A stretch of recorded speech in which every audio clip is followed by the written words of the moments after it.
Now, let's get into my favorite segment, Brainwashed to Think Elite.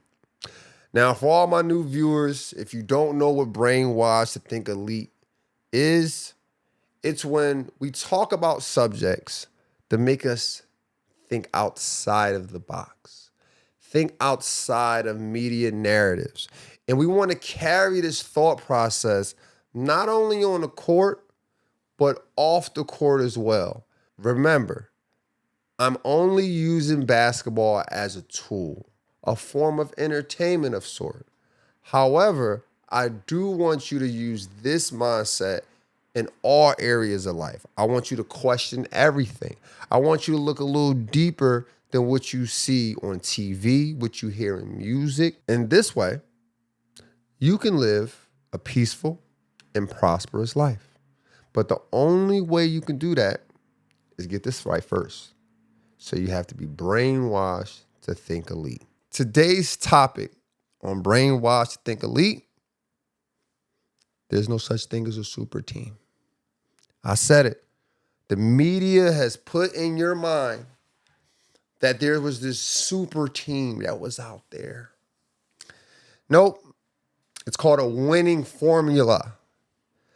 In the NBA, you can't win a championship without 2 All-Stars or 2 All-Star caliber players, or in some cases, 2 to 3 Hall of Famers. Now, I'm looking, and I go back, and I didn't go far. I just went to the 90s, 1990 to 2024.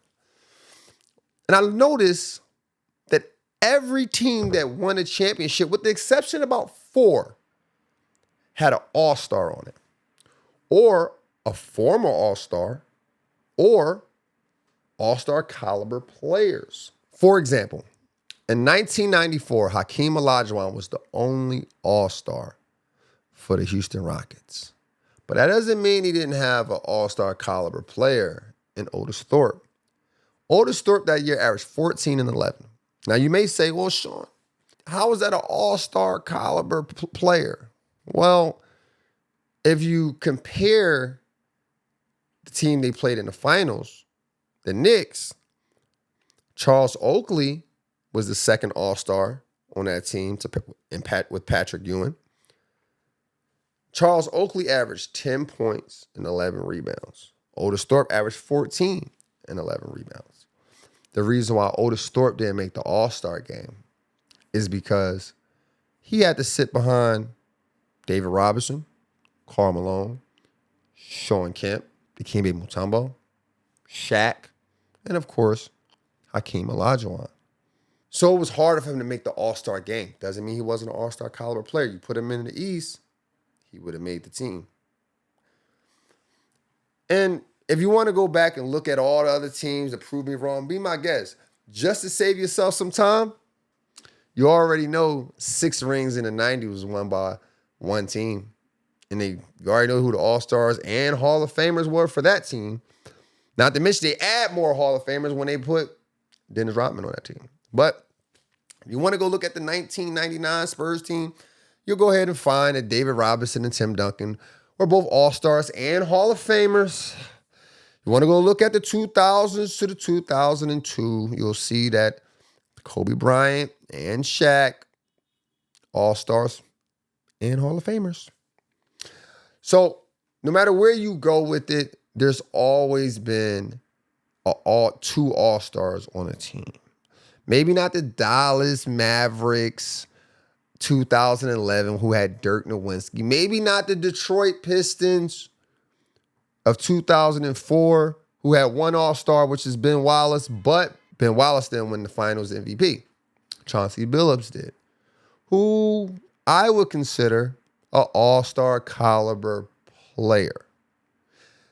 Now, you always hear these things, these little narratives, these titles like white collar crime. Well, it's a crime. You can name it whatever you want to name it.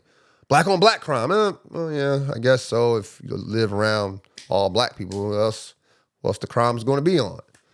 These little these little sayings that drive in people's head, or these little terms that drive in people's head to make people peddle this narrative that something exists that was never there. There's no such thing as a super team. It's called a winning formula. You say LeBron James started the super team era, as if Ray Allen and Paul Pierce and Kevin Garnett wasn't on the same team. You will use teams like the Lakers in '04 when they had Gary Payton and Karl Malone. Let me guess, that wasn't considered a super team. It's not a super team. It's a winning formula. Both players, before they went to the Lakers the year before, they averaged 20 points. I'm pretty sure when they traded them, they had intent to be a super team. But I just call it a winning formula. You can't win in basketball without dogs.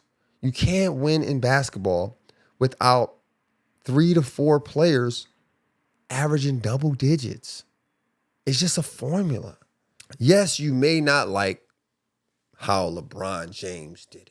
You may have want people to come to Cleveland instead. But here's the thing about the LeBron James super team talk. He was the superstar on the super team.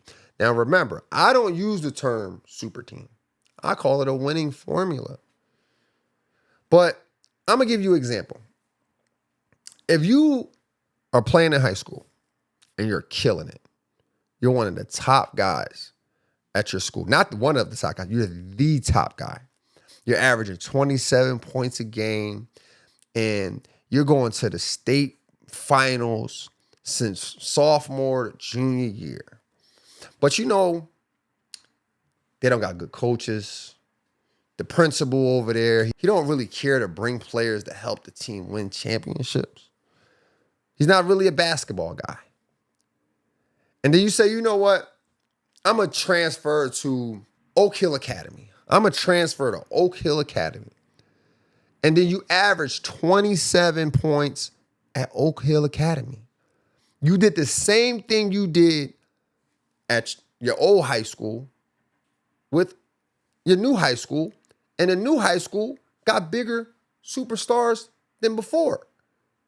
How is that a knock against you? How is that a knock? If anything, it should show you're that good. You're that good. But we're so caught up in this media hype of super team and not realizing it's just a formula that's been done for years. Chris Bosh is a great player, but you wouldn't say he's your top 10 power forward all time. You wouldn't even say he's your top power forward that year. In fact, Chris Bosh averaged the least amount of points with the Heat outside of his first 2 years in the league. First 2 years in the league with the Raptors, he averaged 11 points. Then I believe he averaged 14. Then everything else went up. He got with the Miami Heat. The years he won the championship, he averaged about 15, 16 points. D Wade in some of them finals, he averaged about 22 points, 24 points. You combine that, that's about close to 40 points or 40 points. Didn't Shaq average 37 points and Kobe averaged 27 points in the finals? It's a formula. You need that much production. Don't care if it come from 2, 3, but most times it's not going to come from 1 and still win. It's just a formula. Nobody calls the San Antonio Spurs a super team. Oh, let me guess, because nobody got traded over there. But they have 4 Hall of Famers. Kawhi Leonard's going to be a Hall of Famer. Manu Ginobili, Tony Parker, Tim Duncan, and a Greg Popovich system. Nobody's saying that's a super team, though. They play OKC. Is Kevin Durant not going to be a Hall of Famer? Westbrook not going to be a Hall of Famer? James Harden not going to be a Hall of Famer? Oh, they were young. But the very next year, James Harden gets traded. He's averaging over 30. Westbrook, a few years later, is averaging triple doubles. How young were they? So when we sit here and create this narrative and run with this narrative that it was a super team, you're running in the wrong direction. It's something that's called a winning formula. Now, how is this part of a segment called Brainwashed to Think Elite? I want you guys to think about stuff like this. I want you guys to think about when the media has these terms and we feed into it and they don't exist. This is the mindset I want you to have on and off the court. I want you to really think about why you do the things you do, why you want the things you want, why are you saying the things about people, yourself? Why are you saying these things? Did you get this from the media? Or did you get this from a narrative? Because most times when people are peddling narratives, they really don't exist. It's just a cool little term to say. Super team is just a cool little term to say. What you're really trying to say is it was a winning formula. And it shouldn't be a knock on anyone if they found a winning formula, especially if they were the leader of the winning formula. They didn't take a step back, especially if everyone else was doing it. Is Golden State not a team full of 3 to 4 All-Stars and Hall of Famers when they won them championships? I mean, let's just start thinking. Brainwashed to Think Elite.